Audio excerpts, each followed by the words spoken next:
ওয়ালাইকুম রহমতুল্লাহ। প্রিয় দর্শক, আশা করি সবাই ভালো আছেন। আজকে 12ই মার্চ 2026 রোজ বৃহস্পতিবার। তো নাজিবুর বাজার স্বাভাবিক পাট আমরা দেখতে পাই না, তো বাট অল্প কিছু পাট দেখতে পেলাম। তো ভাই দাম বলছে পাটের কত করছে? 110 টাকা কেজি। প্রিয় দর্শক, যাই হোক, এটা অল্প কিছু পাট, যার কারণে এইভাবে বলছে। তো যাই হোক, সেটা ব্যাপার না।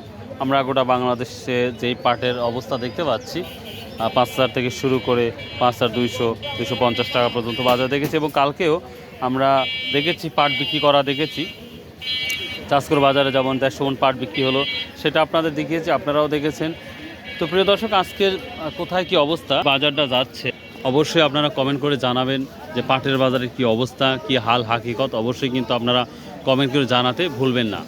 আর একটা কথা বলি, বাংলাদেশে অনেকেই বলছে যুদ্ধের কারণে পাটের দাম কম, এই ধরনের আমরা অনেক কথা শুনতেছি। আসলে কি আদৌ এই অবস্থাটা হচ্ছে কি হচ্ছে না, এটাও শুনতেছি। পাট কিন্তু যেমন কালকে একটা তথ্য পেয়েছি, প্রায় কত 33 টন, আমার স্মরণ নাই, বেনাপোল বেনাপোল দিয়ে অনেক পাট রপ্তানি হয়েছে নেপালে, এটা শুনেছি। জাস্ট সঠিক কোনো তথ্য না থাকার কারণে বলতে পারলাম না।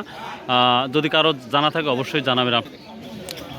আর কোথায় কি দাম যাচ্ছে অবশ্যই জানাবেন আল্লাহর হস্তে। আর যদি কোনো নতুন কোনো তথ্য থাকে অবশ্যই কমেন্ট করে জানাবেন। ফরিদপুর, আপনার চুয়াডাঙ্গা থেকে শুরু করে এভরিথিং, যেখানে যে দামটা যাচ্ছে অবশ্যই কমেন্ট করে আজকে জানাবেন ভাই। আর যদি কোনো গুরুত্বপূর্ণ কমেন্ট থাকে তাহলে অবশ্যই কিন্তু আমি জানিয়ে দেবো। সো বাই, আল্লাহ হাফেজ, আসসালামু আলাইকুম রহমতুল্লাহ।